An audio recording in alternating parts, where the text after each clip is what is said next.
Hello class, this is James Saunders, your instructor, coming to you from beautiful Sparta, Tennessee. Here we are at the outset of Workshop 3. Can you believe that we're already midway through our course?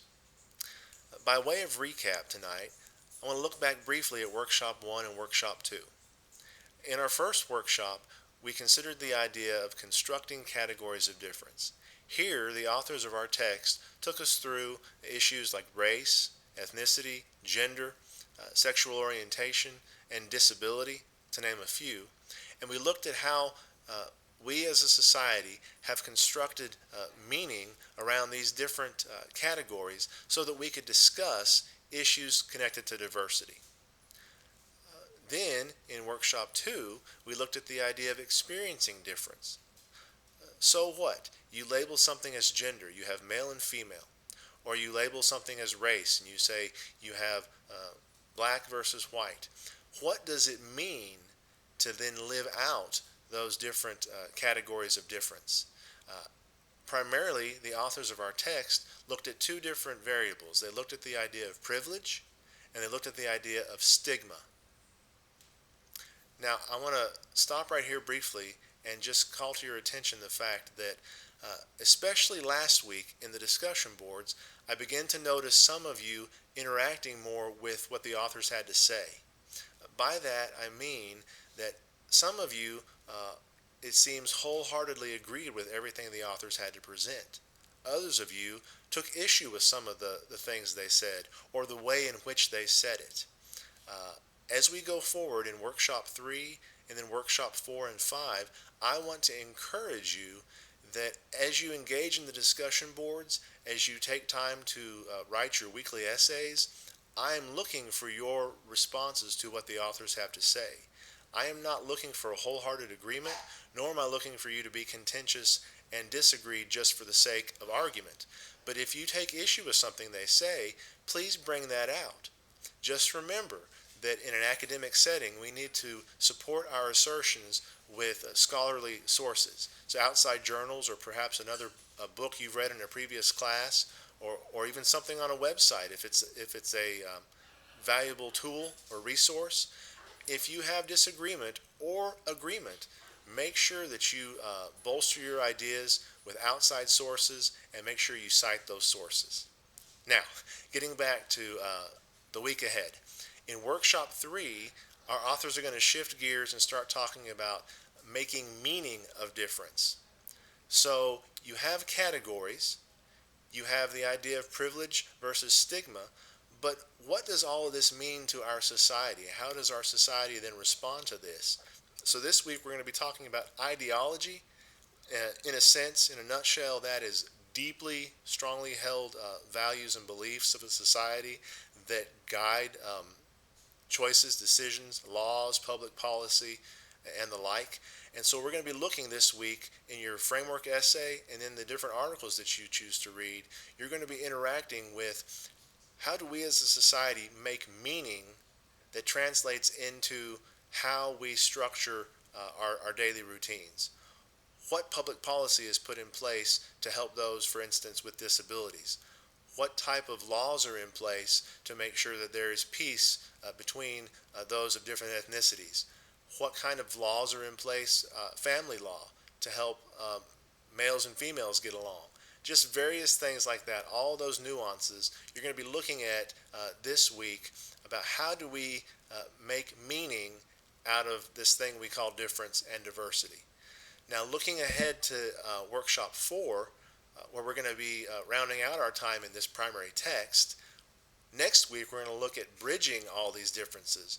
And if you recall the very first devotional I shared with you in my very first video, I talked about keeping in mind the idea of having unity in spite of diversity. So looking ahead to Workshop 4, we're going to end the discussion of this primary text with that in mind, about how do we pull all this together and come together in a synergistic way in spite of or because of all of our differences. Now, without belaboring too much longer, this week as far as the assignments are concerned, here's what you're going to do. And you're going to have to pardon my fancy I don't have a dry erase board or anything, but I have some notes written down here for me. So this will help me to guide you quickly through what's expected this week. You're going to have the Section 3 framework essay. Okay, so make sure you read that. Everybody's required to read that framework essay.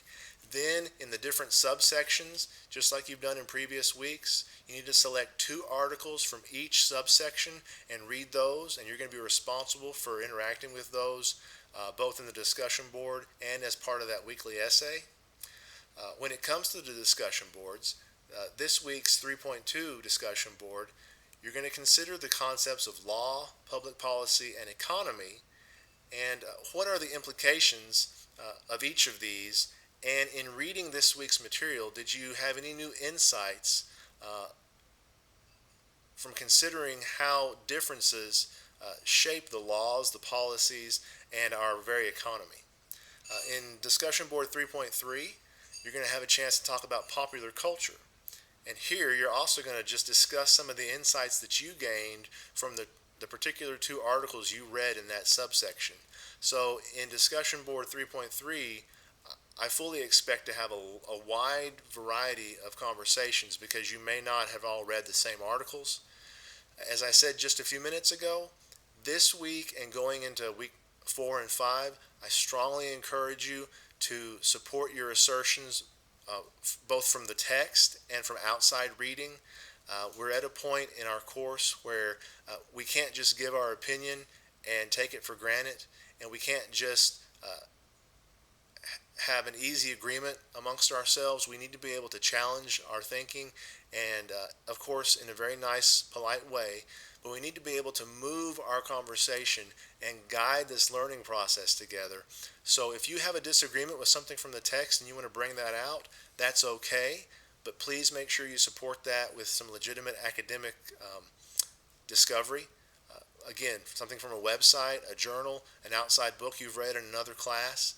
We want to move the conversation along as we consider this week the meaning of difference. Now, as far as the weekly essay, I just posted last night from Grading Your Workshop 1 essays. I posted some tips and pointers about that. I strongly encourage you. APA seems to be a little bit of an issue, and I understand that. It is kind of a beast to wrap your mind around.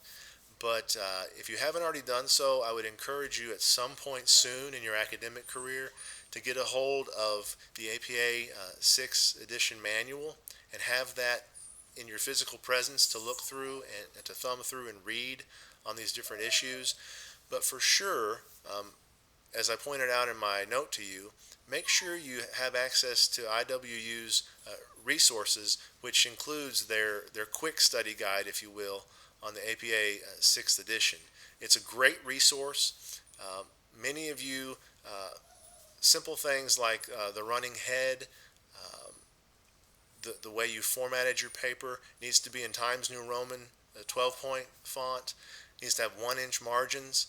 The purpose of the essay is to compare and contrast the ideas that are presented in the readings, okay? Not just to give your opinion, but to take a look at those readings that you selected from this week and to pick something from them and have a strong thesis, then spend your time developing that thesis in support of or against it and your arguments for that, and make sure you give some good summary as to what you read so that I can know that you are in touch with what you're reading.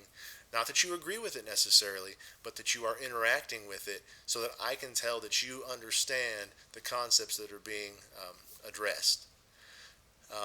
As always, please don't forget that I am available by email, telephone, 931-510-7747 if you need to call me or text me. I do my best to respond to emails within 24 hours. Sometimes it's 48, but I try to be there as quickly as possible to meet your needs. If you have any concerns, any issues at all, any questions of me, please don't hesitate to reach out. I'm very excited to see what develops this week. I think we're at a good point in our class to start really challenging one another and not being afraid to disagree with things from the text and not being afraid to challenge each other in our conversations. Let's, of course, keep it polite, formal, always remember netiquette, but this should be a good week. I think you're going to come away with some good insights about things maybe you've never thought about before, about how diversity issues and all these categories of difference, how they actually inform public policy, law, and the way that our society just functions in general. So thank you so much for your time. I look forward to reading your discussion boards and your weekly essays. Again, if you have any needs at all, please reach out to me. God bless.